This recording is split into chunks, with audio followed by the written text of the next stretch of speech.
Yan, live na po tayo. Magandang araw ng linggo mga kapatid kay Kristo.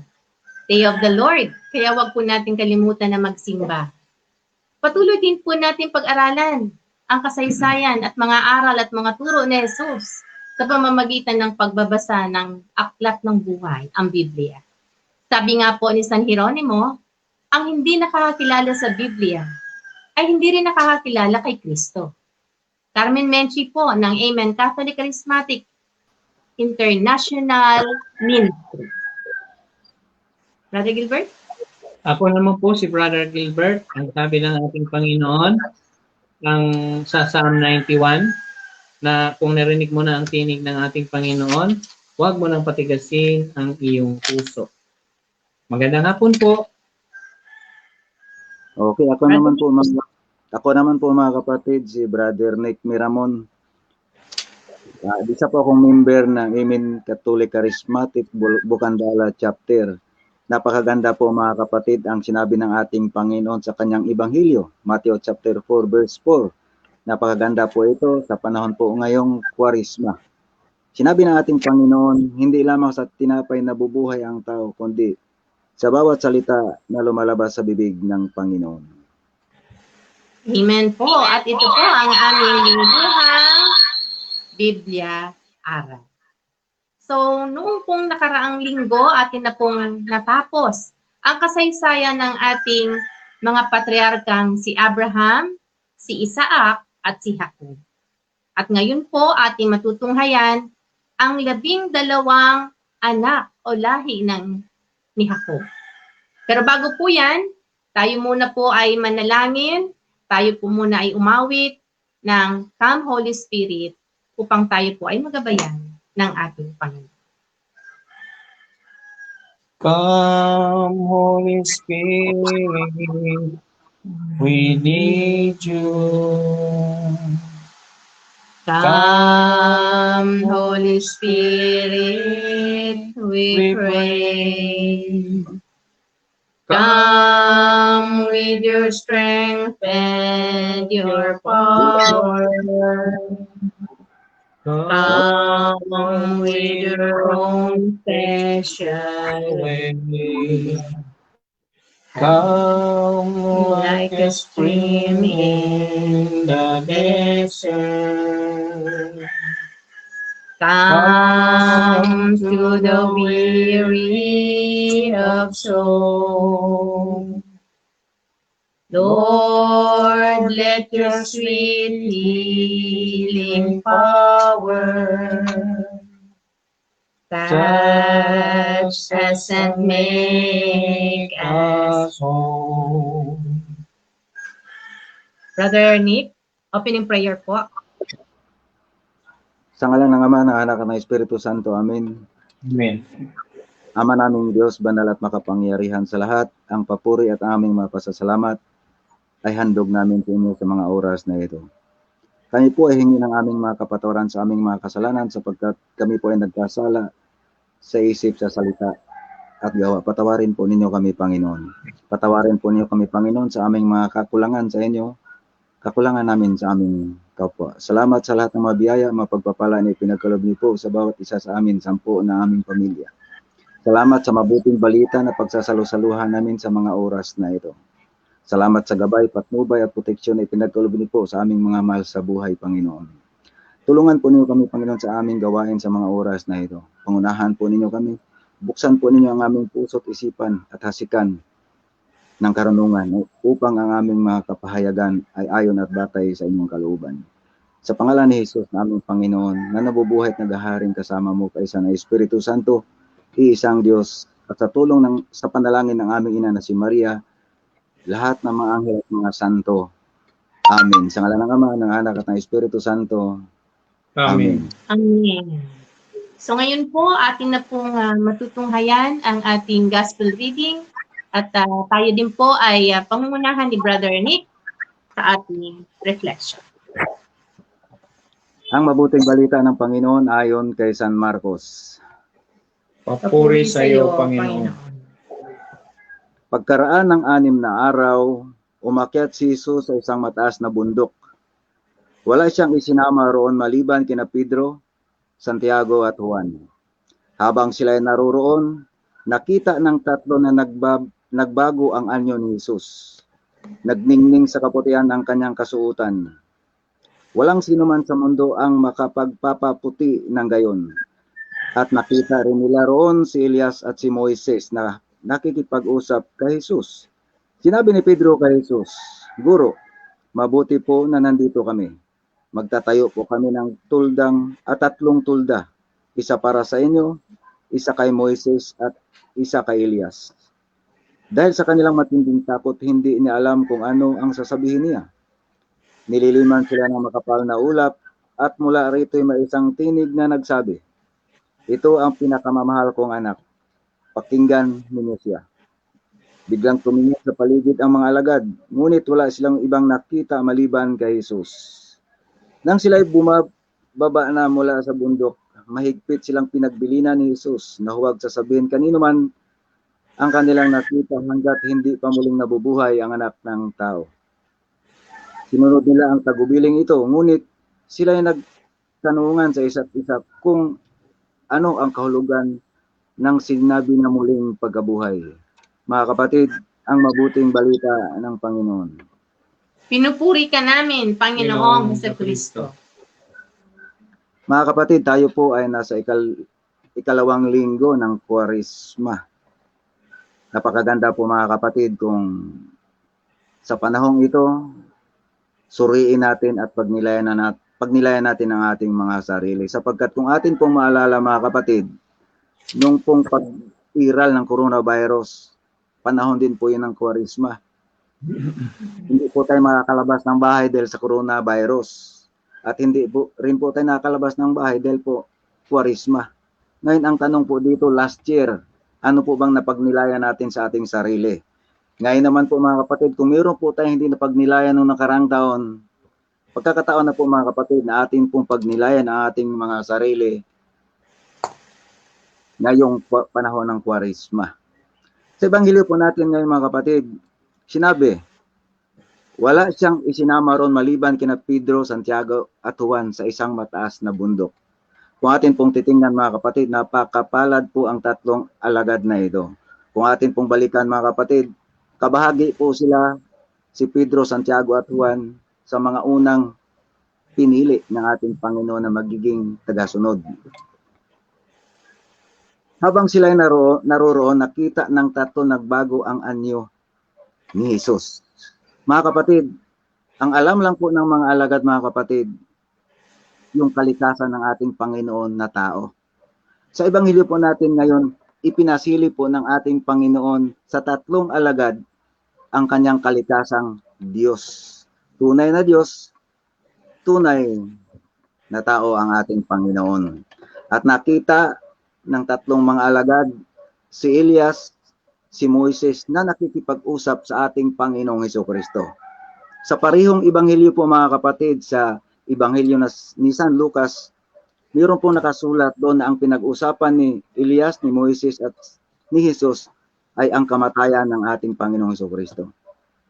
Ngunit kung ating pong balikan mga kapatid, iatras po natin ng kaunti, ipinapahayag na po ng ating Panginoon sa kanyang mga alagad ang kanyang daranasin sa mundong ito at ang kanyang kamatayan at ang kanyang muling pagkabuhay. Ngunit hindi pa po naunawaan ng kanyang mga alagad ang mga pahayag ng ating Panginoong Hesukristo.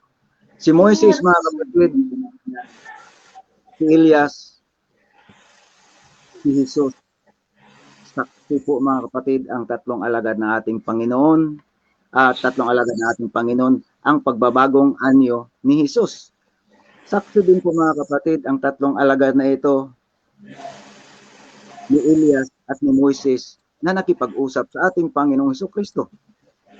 At saksi din po mga kapatid ang kanya ng tatlong alagad na ito sa tinig na mula sa ulap.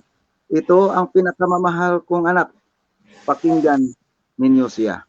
Mga kapatid, si Moises po ay nagre-representa po ito sa commandment, kautusan. Si Elias naman po mga kapatid o Elijah represent as a prophet. Jesus Christ mga kapatid ay ang katuparan, fulfillment Kaya nga po sinasabi mga kapatid, ito ang pinakamamahal kong anak, pakinggan ninyo siya. Biglang tumingin sa paligid ang mga alagad, ngunit wala silang ibang makita maliban kay Jesus. Mga kapatid, bago po pumasok ang panahon ng Kwaresma, bilang pakikiisa po natin sa panahon ng Kwaresma, tayo po ay nagpapahid ng abo sa noo o kaya nagpapabuhos ng abo sa ating ulo. Sa lumang tipan po mga kapatid, ito po ay may kalakip na pagsisikap. May kalakip na pagsisisi at pagtalikod sa mga kasalanan. Makikita po natin sa aklat ni Propeta Jonas chapter 3, nung panahon po na iniluwa si Propeta Jonas sa nabuhalang isda at binigyan siya ng task ng ating Panginoong Diyos na ipangaral mo, ipahayag mo sa bayang Ninive na gugunawin ko ang lugar na iyon. Kung hindi sila magsisi at talikuran ng kanilang mga kasalanan. Ipinahayag po yun mga kapatid ni Propeta Jonas. Sumigaw po si Propeta Jonas. Pagkalipas ng 40 araw, kapag hindi sila nagsisi, paparusahan ng Diyos na si Yahweh ang bayang ito. Mga kapatid, pinakinggan po ng mga taga-Ninive si Propeta Jonas. Sila po ay nagsisi at tumalikod sa kanilang mga kasalanan. Maging ang hari ng Ninive bumaba sa trono, kinunit ang kanyang balabal, umupo sa abo. Mga kapatid, nakita po ng Panginoong Diyos ang pagsisisi sa bayang iyon. Kaya yung nakaambang po na parusa sa bayang iyon, hindi na po ginawa ng Diyos na si Yahweh. Sapagkat tunay na nagsisi at tumalikod sa kasalanan ng bayang Ninive. Ngayon mga kapatid, bilang pakikiisa po sa panahon ng Kwaresma, tayo po ay nagpapahid ng abo sa ating noo. Paano po ba natin ito?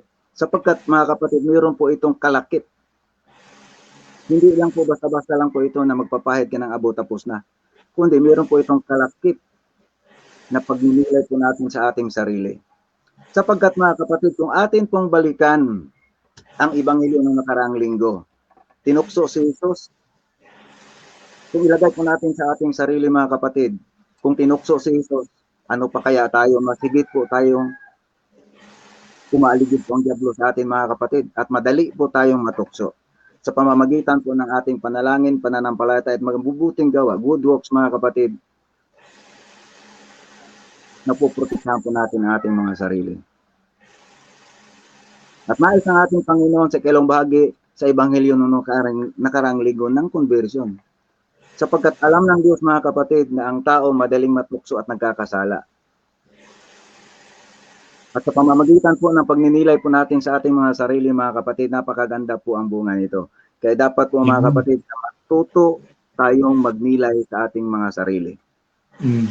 Kung ilagay po natin ang pagbabagong anyo ng ating Panginoon sa ating sarili mga kapatid, mayroon pong kailangan po mga kapatid, mayroon po tayong tinatawag na pagsusuri sa ating sarili, pagninilay. Ang bunga po ng pagninilay sa ating sarili mga kapatid ay ang pagsisisi.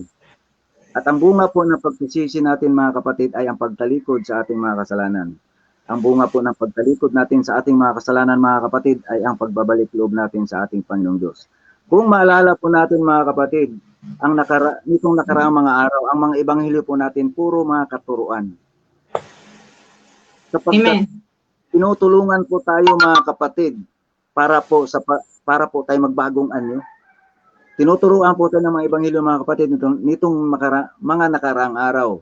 Katuruan tungkol sa kautusan, katuruan tungkol sa pagkagalit, katuruan tungkol sa pangangalunya, katuruan tungkol sa paghihiwalay ng mag-asawa dahil sa pangangalunya, katuruan tungkol sa panalangin, katuruan tungkol sa paglilimos, pagbibigay, pag-aayuno.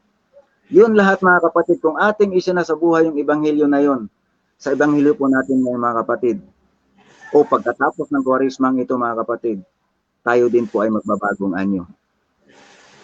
Hindi po natin masasabi mga kapatid na nagbabago ang ating anyo. Kung dati po mga kapatid ang hinahawakan natin baso, buti at alak. After how many years mga kapatid, baso, buti, at alak. Wala pong pagbabagong anyo. Kung ang lumalabas po sa ating bibig mga kapatid, pag-alimura, pagmumura, mga kahalayan, at kung ano-ano pa mga kasamaan na nagmula sa ating puso mga kapatid, pagkalipas ng ilang mga taon, wala pa rin pagbabagong anyo mga kapatid. Ilagay ko po sa ebanghelyo po natin ngayon ang aking maiksing karanasan. Maiksi lang po ito mga kapatid. Dati po, ako po ay mayroong tinatawag na balasubas ang bibig. Mahalay ang aking bibig, sapagkat ang nilalaman ng aking puso at isipan ay balasubas at mahalay. Kaya nga po sinasabi sa Lucas chapter 6 verse 45, kung ano yung nag-uumapaw sa iyong puso at isipan, yun din yung inilalabas na iyong bibig. Yun po yung laman ng aking puso at isipan, puro kasamaan mga kapatid. Pagdating ko po galing sa trabaho sa aking hanapbuhay, wala na po akong ibang inaatupag kundi baso, buti, alak. Baso, buti, alak. Yun po yung buhay ko mga kapatid. Tinitingnan ko po ang aking sarili. Pinagnilayan ko po. Sabi ko, hindi mabuti ito. Sapagkat pagdating ng panahon, maaring makakasakit ako ng kapwa, maging sa aking asawa. Pinagnilayan ko po ang aking sarili. 2017 mga kapatid, pumasok po ko ng PREX, isang paghuhubog po yan sa ating parokya. Opo. Yun po yung umpisa mga kapatid na nagbago ang aking buhay. Isinuko po ang lahat. Hindi ko po matandaan kung sino yung pare na doon ako nag-confess.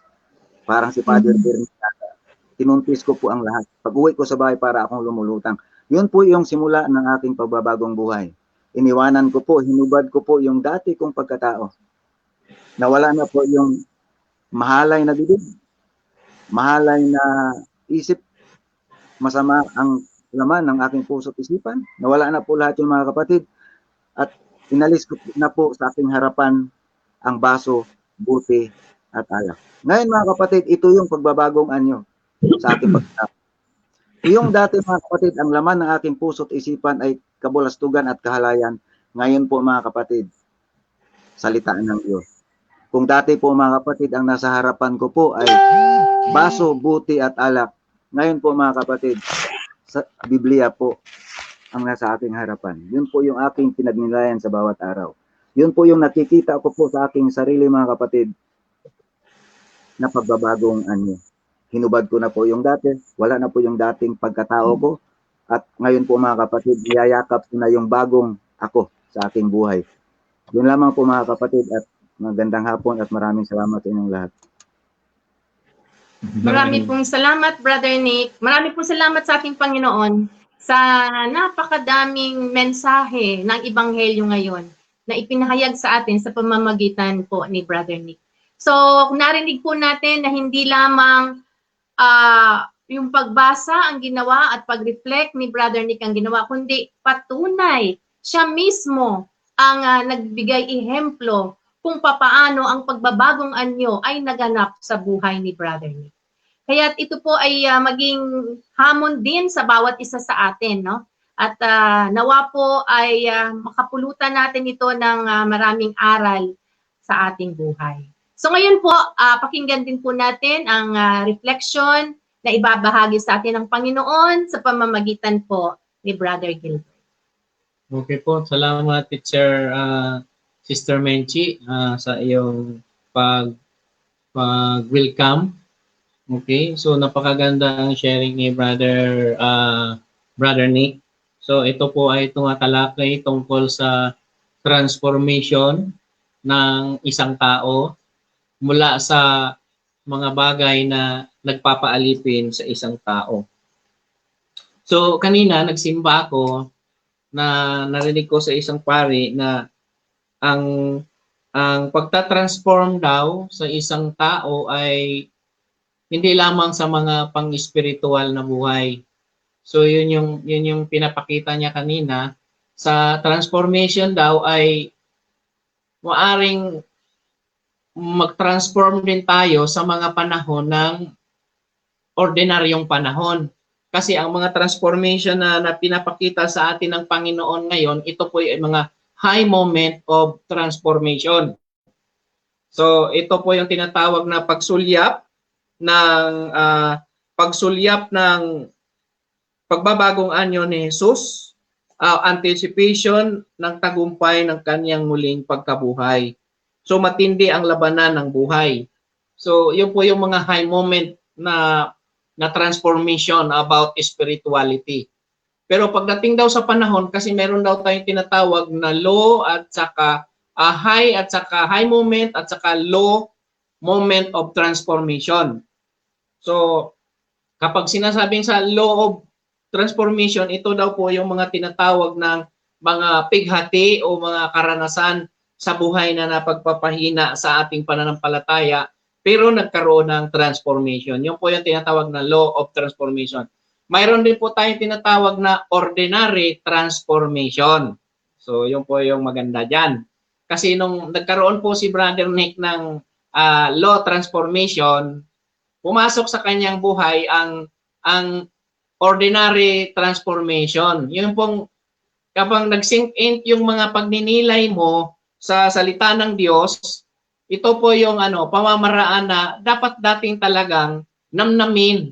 Kasi hindi naman pwedeng nagbabago ka pero hindi mo na nararamdaman yung kurot o yung dating ng ordinary transformation sa iyo. Kasi daw pag ordinary transformation dapat namnamin mo daw yung mga bagay na kaipagbabago sa iyo. So nag-iisip ka ng mga pagkakataon na ano ba itong nangyari sa akin. So mayroong tinatawag na nagre-realization ka. Ninanamnam mo kasi may iba daw na natuklasan sa ordinary formation nung naramdaman nila, napuntahan sila ng mga ibang pananampalataya na anuhan ng salita ng Diyos, na doktrinahan, nakikinig, bigla na lang daw nagbago. Ibig sabihin, hindi man lang pinag-aralan, hindi man lang ninanamnam yung mga pagkakataon na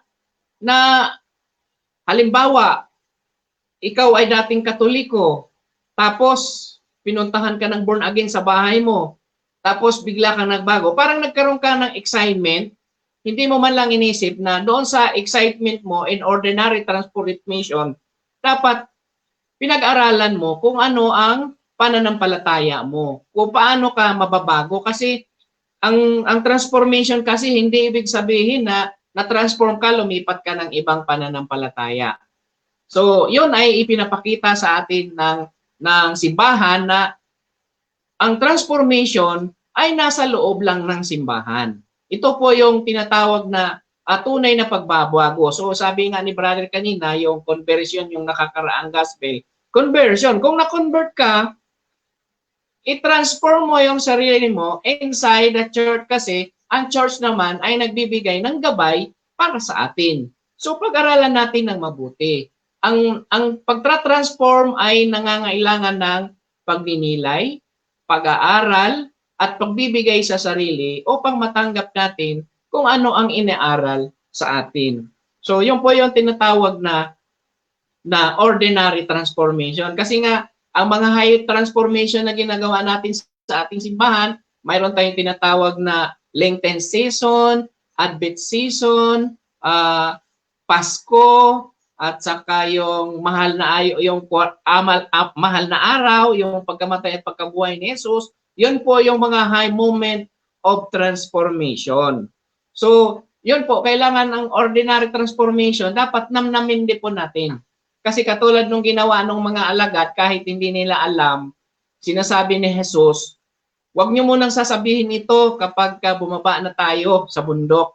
Hayaan mo munang malaman ito pagka nabuhay na ako. So, ibig sabihin, hindi pa dapat sabihin kasi pa hindi pa tapos, hindi pa handa. Hindi ka po pwedeng mag-decide kaagad-agad na iyon na yun talaga yung gusto mo.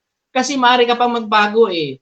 So, yun po yung pinapakita doon sa ating ordinary transformation. So, nakakaroon tayo ng high moment of transformation, nakakaroon po tayo ng ordinary transformation, at nagkakaroon po tayo ng low transformation sa ating buhay. So, ang mga iyan ay kailangan nating namnamin, lasapin. Huwag agad-agad magpapadala sa sarili pagkos ating pag-aralan, suriin ang mga bagay na nangyari sa ating buhay. Upang pagdating ng tamang pagkakataon, handa na tayong tanggapin kung ano mang ipasok sa ating puso, sa ating kaisipan, at handa na nating gawin ang mga bagay na para sa atin. Magandang hapon po. Maraming po salamat, Brother Gilbert, sa kapahayagan ng ating Panginoon na ibinigay po sa atin ngayong hapon. So tulad nga po ng sabi ni Brother Gilbert, pahalagahan po, namnamin ang bawat pagbabago sa ating buhay. Maging ito ay nasa high moment o nasa low moment, dapat daw po ito ay ating suriin ng mabuti upang maging sangkap sa paghahanda sa mga tunay na pagdating ng ating Panginoon. So kanina po, nais ko rin pong i-share ang isa sa mga homily ng isang pari kanina sa isang misa. So ayon po sa kanya, itong mga nakaraang linggo, ang ating pinag-uusapan, ang mga ebanghelyo ay tumutukoy sa padating na paghihirap ng ating Panginoon. Kaya dito po sa ating ebanghelyo ngayon, sinasabi na ito po ay isang biyaya o ito ay isang, ang tawag dito, pagpapakita sa ating mga apostol na huwag silang masiraan ng loob. Na kung sila man ay dadaan, gaya sabi ng Panginoon, kung nais nyo sumunod sa akin, batahin nyo rin ang aking paghihirap. So kumbaga parang kung ikaw ay apostol, masasabi mo na, ang mangyayari kay Jesus ay mangyayari din sa akin. Parang ganoon, kasi yun ang sinabi ng ating Panginoon. Kung maghihirap siya, maghihirap din ang mga apostol. Kung siya ay lilibakin din sila. Kaya sa ating ebanghelyo ngayon, sinasabi na etong ebanghelyo ay nagpapakita ng parang tawag dito, yung view, yung bird's eye view ng mangyayari kapag ang isang tao ay sumunod sa Panginoon. Pinakikita dito na ikaw ay makakasama sa kaluwalhatian sa bandang huli. Kaya pinakita ng Panginoon na sino po mga kasama niya? Yung dati ng mga namatay, pero sila ay buhay sa piling ng ating Ama. So yun po ang aral na ibinibigay sa atin ngayon na patuloy daw po tayong gawin ang inuutos sa atin ng Panginoon. Gawin natin lahat. Yung pagpapahayag, kung tayo man ay nililiba, kung tayo man ay iniinsulto, go on lang daw po tayo. Huwag daw po tayo magsawa. Kasi kung paano nagningning ang Panginoon, kung paano nagliwanag ang Panginoon, ganun din daw po ang mangyayari sa atin sa bandang huli. Kaya napakaganda po ng ating ebanghelyo ngayon. At ito ay isang inspirasyon sa atin sa kasalukuyan. So yun lamang po at maraming din po salamat sa kapahayagan ng ating Panginoon. Amen po. So ngayon po atin na po ipagpapatuloy ang ating talakayan tungkol po sa kasaysayan ng ating mga patriarka. Tulad nga po ng sinabi ko, natapos na po nating talakayin ang kasaysayan ni Abraham, ni Isaac, at ni Jacob. At ngayon po, aalamin natin ano ang mga pangyayaring naganap sa buhay ni Jacob. Ano po ba ang kanyang naging family, ang kanyang mga naging angkan? Ano po ba ang kanyang mga naidulot? O ano po ba ito para sa ating kasaysayan? So ngayong hapon, tatalakayin po natin ang dalawa sa 12 naging anak na lalaki. Kasi alam natin may anak na babae rin si Jacob, no? So 12 anak ni Jacob. At ang ating pong unang tatalakayin ay ang panganay na anak sa unang asawa ni Jacob na si Leah. Although alam natin na si Raquel ang kanyang minamahal, pero ang unang niyang nasipingan ay si Leah. Ano po? So ngayon tawagin po natin si Brother Nick at alamin natin po ang kasaysayan ni Reuben o ni Reuben. Brother Nick. Okay. Maraming salamat Sister Mincy, Brother Gilbert. Maraming salamat. Tama yung brother, niliwanag mo kasi yung iba kasi pag sinabing conversion, magpa-convert sa ibang reliyon. Kasi ang conversion kasi turn away from sin, di ba? Yun nga yun, pagtalikod sa kasalanan. Pagka sinabi mong tumalikod ka sa iyong kasalanan, kanino ka na nakipag-ugnayan, di ba? Sa Diyos, di ba? Habang nasa estado ka ng sin, kasalanan, di ba? ang nakipag-ugnayan ka sa demonyo, di ba? Ngayon, pag tinalikuran mo, sa Diyos ka nakipag-ugnayan. Simple lang. Okay mga kapatid. Ang aking pong tatalakayin ay ang panganay sa 12 tribo ng Israel. Panganay ni Jacob sa pamamagitan ni Leah. Mga kapatid, ating pong balikan ng kaunti ang history ni Rachel at ni Leah, no? Noong panahon po na pumunta po si Jacob sa Mesopotamia, nabidhani po siya kay Rachel. Doon po siya na in love kay Rachel. Si Laban po mga kapatid, din po yung tiyuhin ni Jacob, doon po siya nakatira. Si Laban, mayroon pong 2 anak, ang panganay si Leah, ang bunso naman po si Rachel. Doon po nabidhani si Jacob sa bunso na si Rachel. Noong panahon po na ikinasal sila, tama po yung sister, ang nasipingan ni Jacob, hindi po si Rachel, kundi si Leah, sapagkat yun po ang ibinigay ni Laban na ama ni Rachel at Leah. Kaya mga kapatid, nagalit po si Jacob noon, bakit ginawa? Sabi ni Jacob, bakit ginawa mo sa akin ito? Ang sagot po ni Laban kay Jacob, hindi kaugalian dito sa amin na mauna pang mag-asawa ang nakababatang kapatid. Kaya mga kapatid, ang una pong nasipingan ni Jacob ay si Leah. Nagbunga po yung mga kapatid, nagdadalang tao po si Leah, at yun nga po mga kapatid, si Ruben ang naging anak. Sinabi po ni Leah sa Diyos, Genesis chapter 29 verse 32, ganito po ang sinabi, nakita ni Yahweh ang aking suliranin. Ngayon, tiyak na mamahalin ako ng aking asawa, kaya't Ruben ang ipinangalan niya rito. Alam ni Leah mga kapatid na ang puso ni Jacob ay nandun kay Rachel. Walang pagmamahal sa kanya si Jacob, kaya sa pamamagitan ng anak nila na si Ruben, umaasa si Leah na mamahalin ako ng aking asawa. Ang ibig sabihin po mga kapatid ng Ruben sa Hebreo na salita ay behold a son. Ito po may kasintunog. Narito ang isang anak na lalaki. At habang lumalaki ang mga bata, mga kapatid, nung panahon po na ang pamilya po ni Jacob ay nasa Shechem po mga kapatid, kung ano ang ginagawa ng kanilang ama na si Jacob, alam din po nila. Kaya sila na po yung nagpapastol ng kawan ng kanilang ama. Nung panahon po, lang po ang nasa bahay, ang lahat ng mga kapatid ay nagpapastol ng kanilang mga hayop. Sinabi ni Jacob kay Jose, puntahan mo ang iyong mga kapatid, tingnan mo sila roon kung sila ba'y nasa mabuting kalagayan. Ang lahat po ang mga kapatid po ni Jose, galit po sila kay Jose. Dahil nga po si Jose ay naiinis siya dahil lagi daw may panaginip at binibigyan ng kahulugan. Kaya nga po si Jose, ang tawag po Joseph the Dreamer, lagi daw naginip. At paborito daw po ni Jacob si Jose.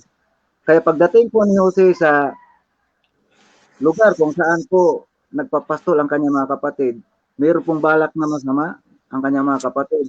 At ang nakapagpigil po dito, si Ruben. Sabi ni Ruben, huwag nating patayin. Huwag natin siyang pagbuhatan ng kamay.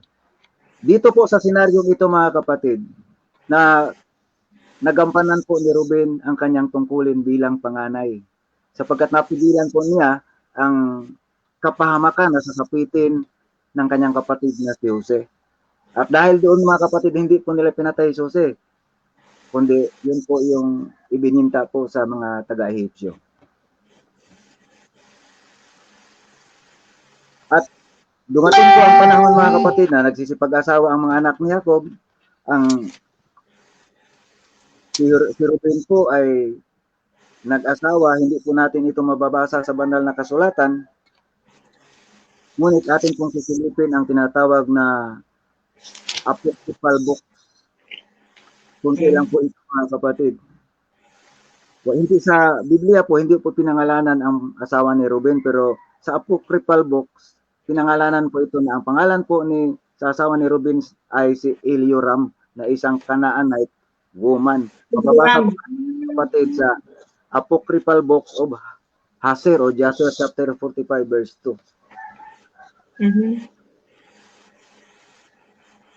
At ang naging anak po nila ni Ruben at ang kanyang asawa ay 4. Si Enoch, si Phalo, si Hezron, at si Carme. At ang pinakamalaking failure sa buhay ni Ruben, mga kapatid, pinakamalaking failure sa buhay ni Ruben. Noong panahon, mga kapatid, na babasahin ko po ito po, Genesis chapter 35 verse 22. Pinakamalaking failure sa buhay ni Ruben. Samantalang sina Israel ay nasa lupaing iyon, sumiping si Ruben kay Bilha, na isa sa mga asawang lingkod ng kanyang ama. Si Bilha, yun po yung alipin ni Raquel. Sinipingan po ni Ruben. Kaya yun po yung malaking failure sa buhay ni Ruben. Kaya mga kapatid, nung panahon po na sila po ang pamilya po ni Jacob na pumunta na po sa Ehipsyo sapagkat yun po yung gusto ni Jose, ipinapahayag po ni Jacob sa kanyang mga anak kung ano ang magiging sa kanilang mangyayari sa kanilang hinaharap. Ganito po ang sinabi ni Jacob kay Ruben. Si Ruben ang aking panganay na anak. Genesis chapter 49 verse 3. Sa lahat kong supling ay pinakamalakas. Mapusok ang loob, baha ang katulad. Bawat madaanan ay sumasambulat. Sa kabila nito, hindi kasisikat, hindi mangunguna, hindi matatanyag, pagkat ang ama mo ay iyong hinamak. Dangal ng aliping asawa ko ay iyong winasak. Yun po yung payag ni Jacob sa kanyang anak na si Ruben. Kukuhanin ko rin po yung historical book, chapter 5, verse 1. Ganito rin po ang sinasabi, mga kapatid. Ito ang mga anak ni Ruben. Ang panganay ni Jacob, kahit na siya'y panganay, inalisan siya ng karapatan ng pagkapanganay sapagkat dinungisan niya ang dangal ng kanyang ama. Ang karapatang ibinigay sa mga anak ni Jose na anak ni Jacob. Kaya makikita po natin, mga kapatid, na si Ruben ang anak ni Jacob at ni Leah ngayon po ay nagiging bansa sapagkat kahit nasabihin po natin na maliit na bansa lang po yun sapagkat yun po ang pahayag ng kanyang ama na magiging mga nilang hinaharap. Ganon pa man, hindi po nagkulang ang Diyos, kundi tinutupad ng Diyos ang kanyang pangako sa kanilang ama na si Abraham. Mababasa po natin yan sa Genesis chapter 17. Ganito po ang sinasabi, pangako ng Diyos na si Yahweh kay Abraham. Ako'y makikipagsipansay at lubhang para ramihin ko ang iyong lahi. Pag narinig nito, nagpatira pa si Abraham, sinabi pa sa kanya ng Diyos, ito ang aking tipan sa iyo. Ikaw ay magiging ama ng maraming bansa. Hindi na Abraham ang itatawag sa iyo, kundi Abraham, sapagkat ngayon ginagawa kitang ama ng maraming bansa. Ang pangako ng Diyos, mga kapatid, maliit na bansa, ang lahi ay magiging maliit na bansa o matanyag na bansa. Ang mahalaga po, mga kapatid, hindi po nagbabago ang pangako at pagtitipagtipa ng Diyos kay Abraham. Maliit lang po na bansa si Ruben, ngunit makikita po natin yung pangako ng Diyos kay Abraham ay hindi po napapako, kundi tinupad po ng Diyos, mga kapatid. Namumuhay po si Ruben sa pagitan po ng 1560 BC hanggang 1440 BC. Ang maging aral po sa atin dito, mga kapatid, lahat naman po tayo nagkakamali, di po ba? Amen. Binang ni Ruben ang pahayag ng kanyang amang si Jacob. Tayo, araw-araw, mayroon tayong biyaya mula sa Diyos, maliit man o malaki. Alam po natin yan na mula sa Diyos. Marami pong salamat, mga kapatid, at magandang hapon muli sa inyo. Ayan. So, magandang hapon din po, Brother Nick, Brother Gilbert. So, napakaganda po ng isinalaysay sa atin ni Brother Nick tungkol po sa unang panganay na anak ni Jacob sa una niyang asawang si Leah. At siya po ay si Ruben. So, at binigay din po sa atin ni brother ang high at ang low na buhay ni Ruben. Di po ba? Yung high niya, yung nagampanan niya, no? Nagampanan niya yung pagkatanganay niya. Hindi niya hinayaan na tangayin siya ng mga sulsul ng kanyang mga kapatid na ibenta ang kanyang bunsong kapatid. Dahil iniisip niya, ako ang panganay, ako ang mananagot. Kaya't napanindigan daw yun ni Ruben. At yung low story niya, low moment ng kanyang buhay, ay kung saan kanyang inasawa, yung naging asawa ng kanyang tatay na si Bella. Ano po, nagustuhan niya. O natural, magagalit ang kanyang tatay. At syempre pa, tulad nga ng sinabi ni Brother Nick, kung ating i-apply yan sa buhay natin, may mga pangyayari minsan sa buhay natin. Hindi lang minsan, maraming pangyayari sa buhay natin na tayo nagkakasala at siyempre pa, ang Panginoon ay napakamahabagin sa atin. Patuloy tayong tumayo sa bawat pagkakadapa natin. So ngayon po, atin naman pong tunghayan ang kasaysayan ng ikalawang anak ni Leah kay Jacob. Ni Jacob kay Leah. At yan po ay si Simon or si Simeon. Minsan po naiisip ko, ito po ba Brother Nick, si Simeon yung propeta na sinabi ng Panginoon, hindi ka mamamatay hanggat hindi mo nakikita si Jesus. Kaya iniisip ko, ito kaya? So, hindi po ito. Simeon din po yun, Simeon din po yun. Yun po ay isang propeta. No? At ito po ay si Simon, ito po ay anak ni Jacob kay Leah. So, maikling kasaysayan lang po. Itong si Simon ay, tulad nga ng sinabi ko, ito ang pangalawang anak niya at ni Leah. At binigyan niya po ito ng kahulugan na God has heard. Narinig ng Panginoon, narinig ni Yahweh. So yun po ang kahulugan ng Simeon. Dahil noon, sabi nga, na dahil sa alam ng Diyos na hindi mahal ni Jacob si Leah, unang pinagbigyan ng anak ng Panginoon, itong si Leah. At sa tuwa niya, sa una niyang anak at nagkaanak ulit, ito na nga po si Simeon, at ito ay kanyang ikinatuwa, narinig ni Yahweh. So, sabihin yung kanyang mga panalangin ay narinig ni Yahweh. Si Simeon daw po ay ipinanganak ng mga about 1,568 to 1,067 BC. Ano po? At ito ay namatay mga edad na 120 to 127. Matagal din ang buhay ni Simeon. So ano po ang isa sa mga kwento na hindi rin maganda kay Simeon? Yung pong pinatay nila, yung mag-ama, no? Silang magkapatid, yung kapatid niyang sunod si Levi, silang dalawa. So noong mga panahon na yon, ito pa lang si Jacob sa si Leah, maliban doon sa 6 na kapatid na lalaki, nagkaroon ng kapatid na babae. Pero alam po natin na sa mga Hudyo, ang babae ay walang halaga. Kaya sa kasaysayan, hindi ini-include itong mga anak na babae. Hindi lang si Dina. Dina po ang pangalan nun. Hindi lang si Dina ang naging anak niyang babae. Meron pa mga kasunod, di lang po pinangalanan. Ano po? Pero sa ating kasaysayan nga, sabi nga natin, ang mga lalaki ang binigyan ng halaga. Kaya sa bilang, 12 lang. So, noong mga panahon, ito ay may humalay, no? Humahinala yung kanilang kapatid na si Dina. Ito po ay, sino po naghalay nito? Sino nga pa naghalay? Yung anak ni Hamor, si Kim. Si Kim po ata ito, si Kim, no? Humalay dito, no po? At dahil siyempre doon, nakarating ito kay Jacob, pero hindi agad ito inaksyonan ni Jacob. Inintay niya yung kanyang mga anak na lalaki. At syempre pa, nung dumating, syempre galit na galit itong magkakapatid. At nagkaroon ng ang tawag dito, kasunduan na pwede nilang tanggapin, basta magpatuli muna ang kanya, sinunod naman ito. Pero bandang huli po, tawag dito, yung niloko din po ni Simeon at ni Levi, itong naghalay kay Dina at pinatay itong mag-ama. So ito sa kasaysayan, ang edad daw po noon ni Simeon ay mga 13 at 14 na taong gulang pa lang. Ano po? So ito ang isa sa mga pangyayaring naganap sa buhay ni Simeon.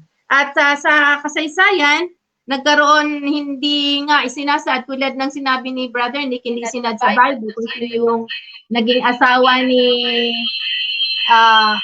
Brother, nagkakaroon ng nag-i-echo po ano. So nagkaroon, hindi nailagay kung sino yung naging asawa ni Ruben. At dito, wala po akong, maliban na lang kung mayroong na-research si Brother Nick na naging pangalan ng asawa ni Simeon. Ano po, pero although hindi po naisabi kung ano ang mga naging asawa niya, pero dito po nakasulat kung sino-sino po yung mga naging anak ni Simeon. Nagkaroon din po siya ng 6 na anak na lalaki. Pinangalanan niya itong Limuel, Jamon, Jed, Jachin, Zober, Shaul, 1, 2, 3, 4, 5. Naging 6 din po yung anak niya, pero hindi po pinangalanan yung kanyang asawa. Ano po?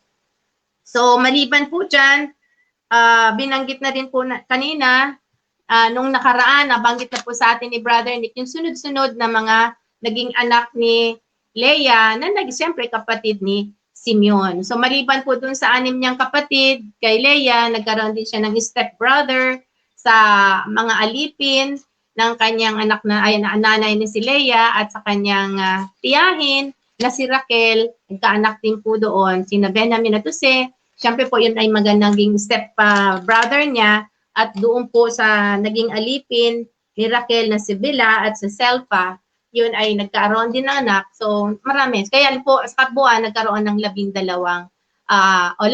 kapatid. Siyempre pang 12 siya, si Simeon. So dito po sa ating kasaysayan, makikita natin ang na bandang huli daw po dahil sa ginawa sigurong pagpatay nitong si Simeon doon sa panloloko na ginawa doon sa naging naghalay sa kanyang kapatid.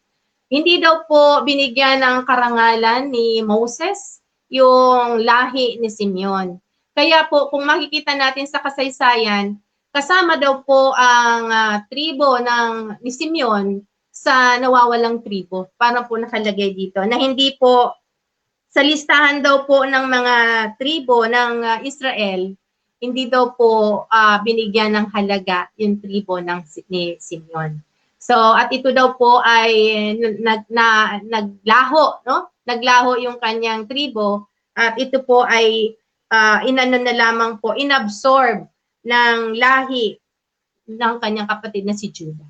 So, yan po ay ayon sa ating kasaysayan. So, kung mayroon pa po tayong karagdagan dyan na kasaysayan, atin pong ibigay at idagdag sa ating kasaysayan. So yan po ang ilan lamang sa mga nakalap nating impormasyon na naging, siyempre si Simeon ay isa din siya sa mga naging pangalan ng tribo ng ating, ng bayang pinili ng Panginoon, ang Israel. So yung lamang po, Brother Nick, may nais po ba kayong idagdag sa kasaysayan ng lahi ni Simeon? Okay na po yung sister kasi medyo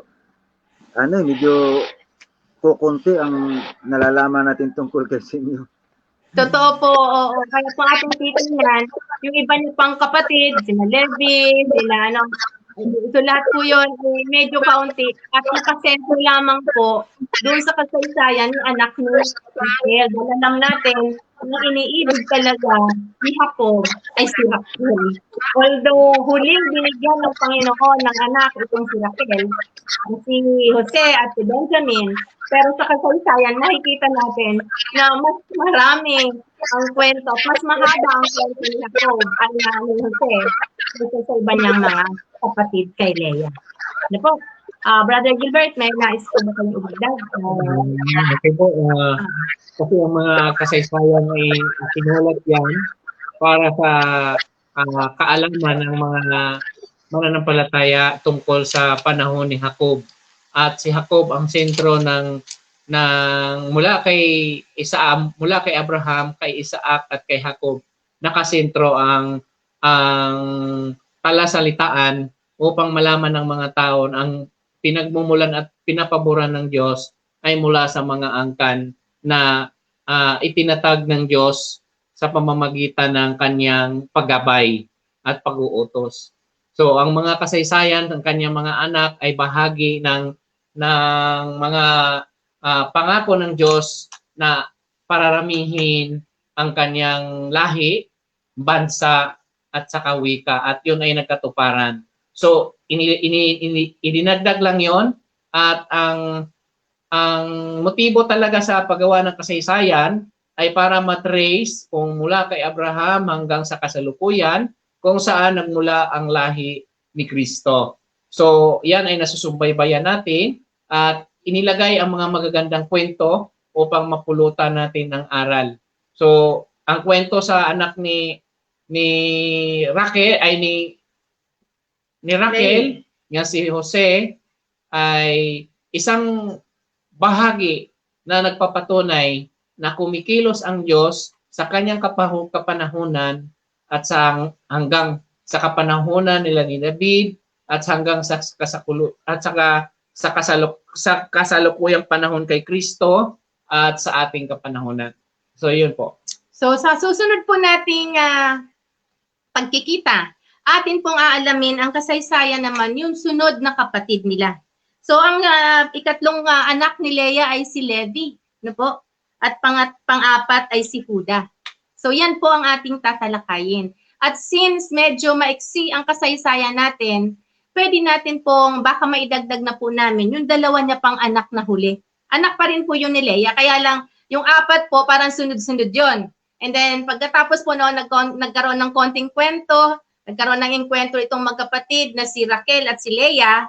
At dahil doon, ang makikita natin, nagkaroon ulit ng anak si Leah, si Isakar at saka si Zabulon. At so titingnan po natin, at kung matatalakay po natin itong apat, mas maganda para po makikita, masusubaybayan natin, tulad nga po nasabi ni Brother Gilbert, malalaman natin saang lahi nagsimula ang ating Panginoong Jesus. So maganda po nating alamin yan at sa mga susunod po nating talakayan. Brother? Brother Nick?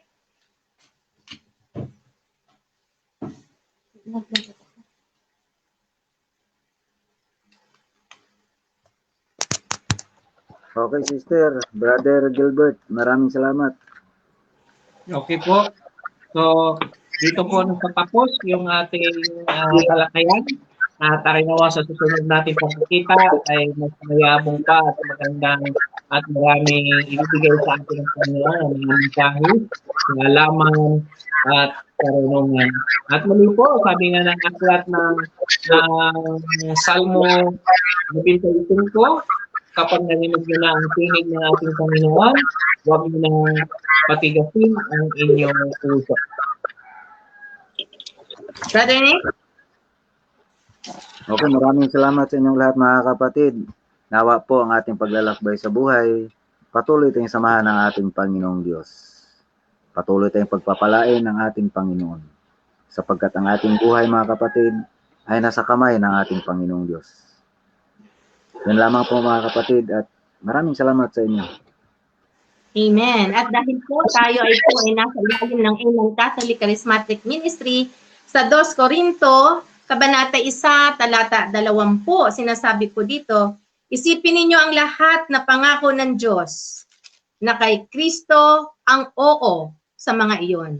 Ito ang dahilan kaya't sa ngalan ni Kristo nakasasagot tayo ng amen para sa ikakalwalhati ng Diyos. Amen. Magandang hapon po sa lahat at muli po tayo magkita sa linggo. Bye-bye po.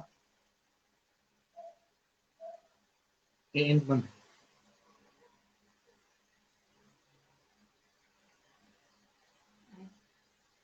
End na pa. End the broadcast.